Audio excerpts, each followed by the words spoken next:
Hello, YouTube. This is Scott coming at you from Sacramento, California.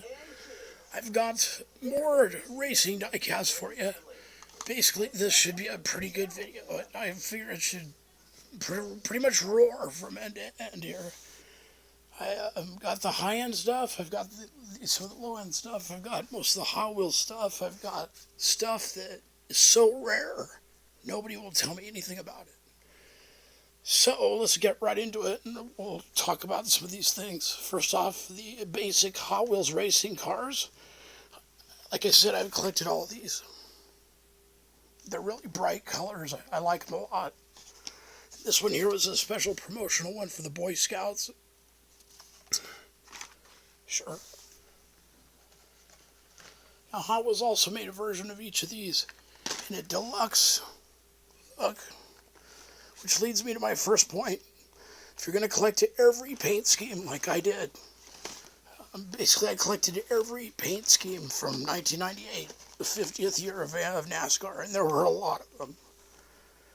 But to do that, you've got to collect the Hot Wheels, you've got to collect the Action, you've got to collect the Winter Circle, you've got to collect the Racing Champions, because they all have different licenses. And believe me, nobody but Hot Wheels is making this one. So you get what I'm saying. But they did do a lot of specials. Like these are all specials. Is a reverse Matt Kenseth, a special color film Kodak, and a orange and yellow Prime Star, which never even saw it race. By the same token, this is a special Dale Earnhardt in the Action model variety.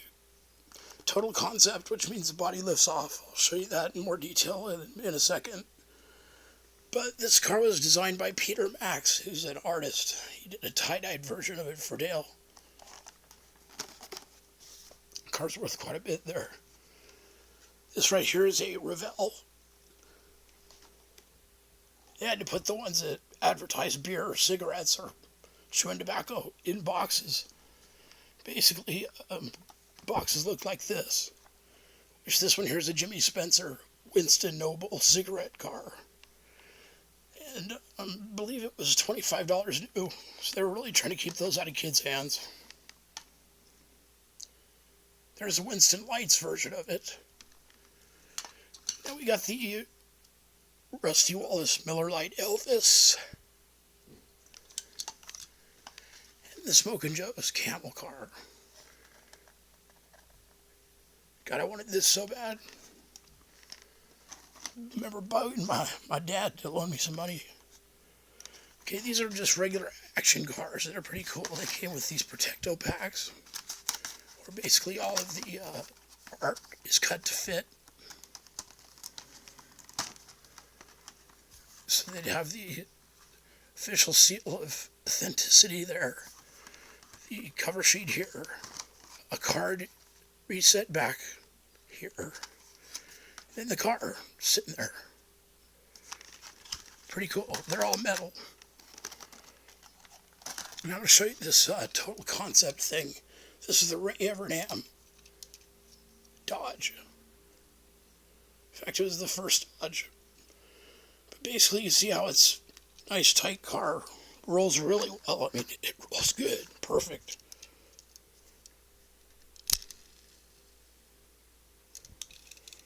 Basically, the body just comes right off. And look how detailed that chassis is.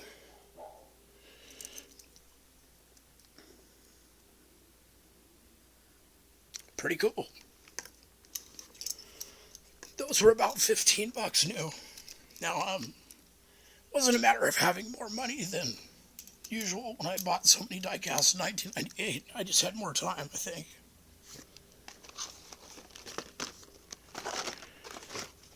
Okay, this is a special Batman and Robin version of the Doug Yates cars, which were the 28 and the 88, driven by Kenny Irwin and Dale Jarrett. It's one of my favorite specialty sets. This is a Iron Man, Terry Labonte. He got this car and paint scheme because he was in more consecutive races than anybody else. Kind of like Lou Gehrig. This guy was a rookie that was supposed to pan out, but never did. name was Casey Atwood. This car was owned by John Force's owner, John Forceby. Okay, I collected the number 9 car because there were so many sweet paint jobs. It was sponsored by the Cartoon Network, Big Time Wrestling.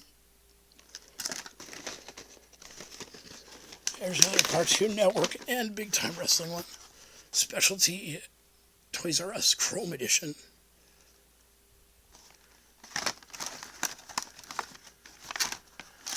Ernie Irvin, after he drove for Doug Yates, he went on to move to MB2 Racing. There's one for Pedigree and one for Crispy Skittles. And this is the very first action one I ever got. Kyle Petty, Coors Light Silver Bullet. That car came out in approximately 1994, I believe.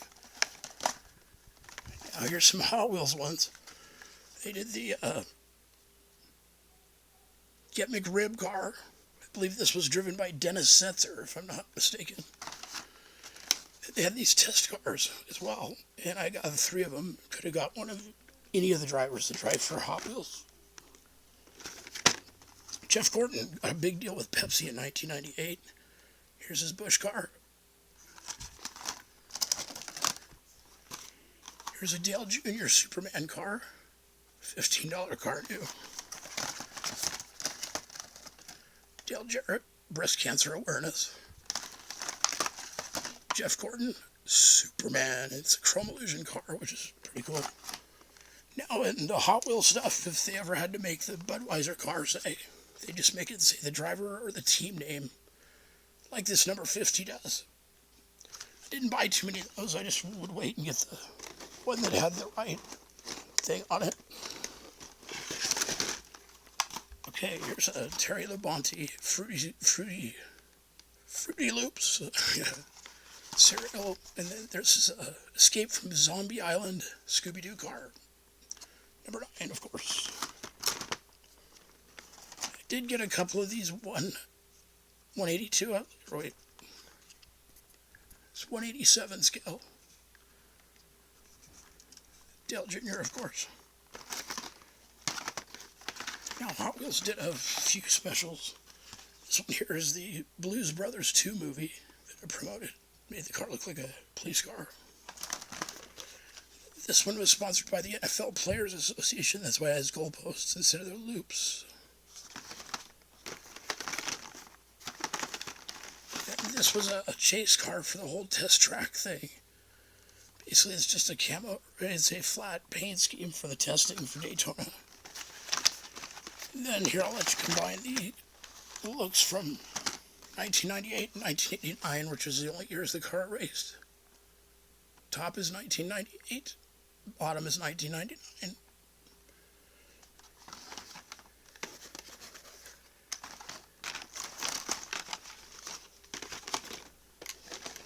A little later, I collected some Hot Wheels from like the 2002 years, and these are basically regular issues.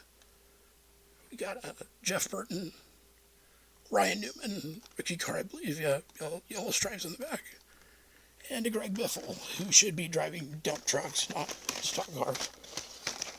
Here's a couple petty cars that basically they're just regular. After he lost the SDP sponsorship, he was sponsored by Red Wing and General Mills, which you see the transition. One of them is sponsored by SDP, the other one is sponsored by General Mills. Now, I promised you something really rare. So, to get right to it, I've asked a lot of people for help and input on this. And I've got none. But basically, Hot Wheels drivers are Hot Wheels drivers. They don't have anybody new, usually. But I found these color changers. Jimmy Johnson. It's the only one I've ever seen. Then I've got a Kevin Harvick. Same thing. I've got a different Kevin Harvick. Now, mind you, no one has ever been able to show me these same cars. I've never been able to look them up. Can't find them anywhere. This is a Bobby Labonte, Joe Gibbs car. Before Kyle Busch. And here's Tony Stewart. Now, these 5 cars, I believe to be the rarest in my collection. Because because I've never seen them anywhere else. It's not like I'm hiding them. I've made several videos about it.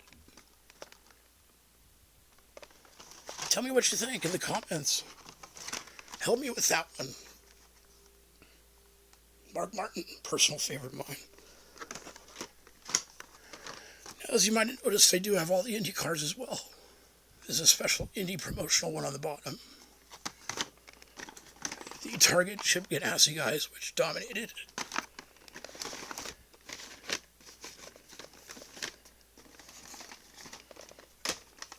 And then we got Miss Danica Patrick. Don't forget about Dan Weldon. This is the official Dan Weldon car. Well, folks, what'd you think?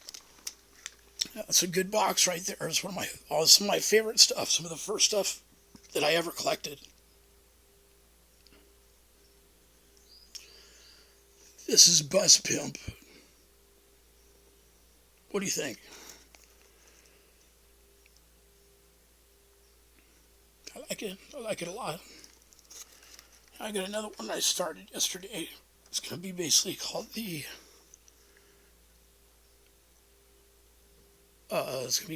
Olds Camino 442 because it's a El Camino with Olds 442 front end. It's pretty seamless. It goes together nicely. Be looking out for that when it's done. And for now, everybody have a good Sunday. I will talk to you soon. I'll bring you Volume 6 of my Diecast collection. Thanks.